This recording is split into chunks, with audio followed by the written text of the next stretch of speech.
ফেলে দেওয়া জিনিস দিয়েও যে এত মজাদার একটি রেসিপি তৈরি করে নেওয়া যায়, আগে কি আপনারা কখনো জেনেছেন? যদি না জেনে থাকেন, আজকের রেসিপিটি আপনার জন্য। কাঁঠাল খেয়ে কাঁঠালের এই খোসাগুলো আমরা সাধারণত ফেলে দিই। আজ থেকে আর ভুলেও আমরা এই কাজটি করব না। এই ফেলে দেওয়া কাঁঠালের খোসা দিয়ে আজ তৈরি করছি আমি জেলি রেসিপি, যেটা কিন্তু আমরা সচরাচর বাজার থেকে অনেক চড়া দামে কিনে খাই। তো এই ফেলে দেওয়া জিনিসটা দিয়েই আজকে জেলি রেসিপি তৈরি করব। আসসালামু আলাইকুম, মুনিরা ব্লগ কিচেন থেকে আমি মুনিরা বলছি। চলুন দেখুন তাহলে কিভাবে তৈরি করা যায়। এখানে আমি কিছুটা কাঁঠালের খোসা নিয়েছি। এগুলোকে এখন আমি ছোট ছোট টুকরা করে কেটে নিব। এই যে হাত দিয়ে এভাবে ছোট ছোট টুকরা করে সবগুলো কাঁঠালের খোসা আমি ছোট ছোট টুকরা করে কেটে নিব বা হাত দিয়ে ছিঁড়ে নিব। এই যে দেখুন এইভাবে নিয়েছি।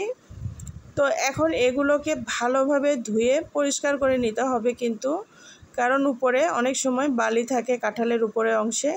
এই জন্য রান্না করার আগে অবশ্যই ভালোভাবে ধুয়ে নেবেন। এখন ফ্রাই প্যানে আমি পানি চুলার উপর বসিয়ে দিয়েছিলাম। পানিটা হালকা কুসুম গরম হয়েছে। এর মধ্যে এখন আমি সবগুলো কাঁঠালের খোসা দিয়ে দিলাম। এই যে দেখুন এইভাবে সবগুলো অংশ একটু পানির মধ্যে ডুবে দিতে হবে। আপনারা যদি পরিমাণে বেশি বানাতে চান সেক্ষেত্রে পানির পরিমাণটা বেশি দিবেন, সেই ক্ষেত্রে চিনির পরিমাণটা বেশি লাগবে। তো আমি আজকে প্রথম ট্রাই করলাম আর খেয়েও দেখেছি অসাধারণ ছিল, যার জন্য আমি পরিমাণে একটু কমই বানিয়েছিলাম। তো এখন ঢাকনা দিয়ে ঢেকে দিলাম, দিয়ে জাল করে নিব। তো দেখুন বলক চলে এসেছে। এই যে সুন্দর বলক উঠেছে, এই বলকের সাহায্যেই কিন্তু ধীরে ধীরে কাঁঠালের এই খোসা থেকে ভিতর থেকে যেই রসটা বের হয়ে আসবে, ওই রসটা দিয়েই জেলিটা তৈরি করব আমরা। আমাদের উপরের কোনো অংশই প্রয়োজন নেই, শুধু যে কাঁঠালের এই খোসাগুলো থেকে যেই রসটা বের হয়ে আসবে সেই রসটা হলেই চলবে। তো এভাবে একটু নেড়েচেড়ে দিলাম। আপনারা চাইলে এখানে লবণ দিতে পারেন। আমিও হাফ চামচের মতো লবণ দিয়েছি। এতে করে দ্রুত কাঁঠালটা সেদ্ধ হয়ে যাবে, কাঁঠালের খোসাটা। তো দেখুন আমার কাঁঠালটা কিন্তু অনেকটাই সেদ্ধ হয়ে এসেছে। আর কিছু সময় আমি এইভাবে জাল করে নিব। একটু ভালোভাবে জাল করে নিলে কাঁঠালের ভেতর থেকে, খোসার ভেতর থেকে যে রসগুলো আছে সবগুলোই বেরিয়ে আসবে। ঢাকনা দিয়ে এভাবে ঢেকে দেব, ঢাকনা উঠে একটু নেড়েচেড়ে দেব। বেশি নাড়ার কোনো প্রয়োজন নেই, অল্প নাড়লেই হবে। জাস্ট একটু উল্টে পাল্টে দেব।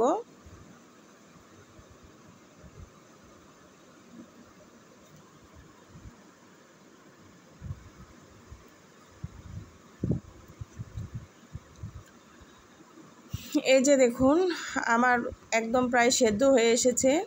আপনারা ভালো করে লক্ষ্য করলেই বুঝবেন ভেতর থেকে কতটা রস বেরিয়ে এসেছে।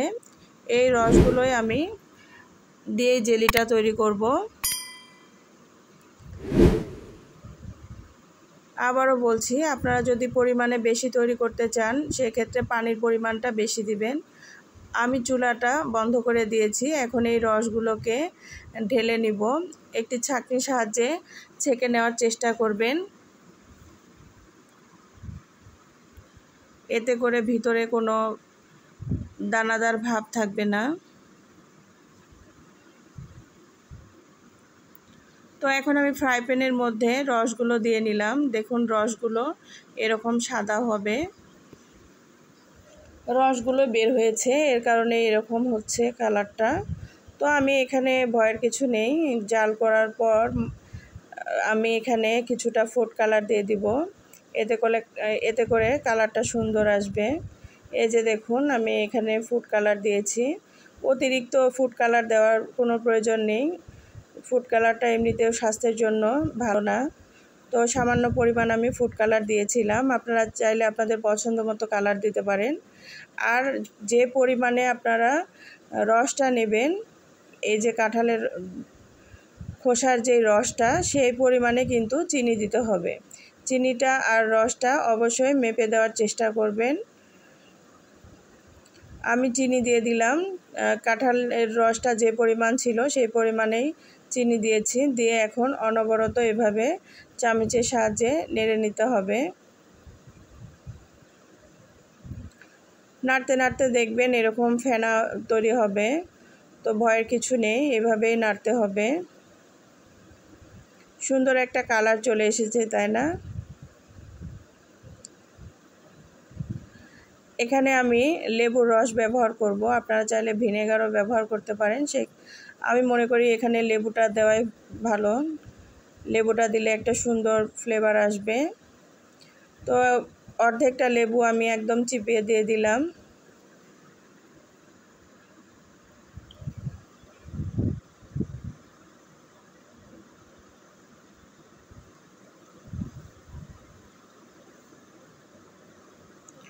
এখন এভাবে অনবরত নেড়ে নিতে হবে।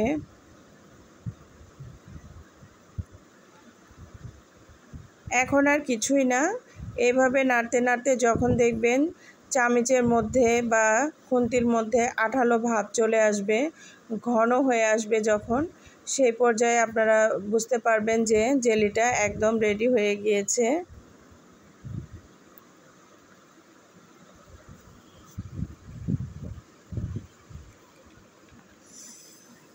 এই যে দেখুন, প্রায় আমার হয়ে এসেছে। আর কিছুক্ষণ জাল করে চুলাটাকে বন্ধ করে দিব। ভালো করে লক্ষ্য করলে বুঝতে পারবেন জেলিটা আমার একদম রেডি হয়ে এসেছে।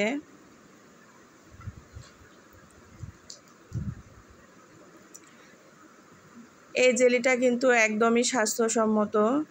আমি অতিরিক্ত ফুড কালার ব্যবহার করিনি, সামান্য একটু ফুড কালার ব্যবহার করেছি। এছাড়াও ঘরোয়া পদ্ধতিতে এইভাবে জেলি যদি তৈরি করে বাচ্চাদের খাওয়ান, বাচ্চাদের স্বাস্থ্যের কোনো ক্ষতি হবে না, আর খেতেও কিন্তু অসাধারণ ছিল।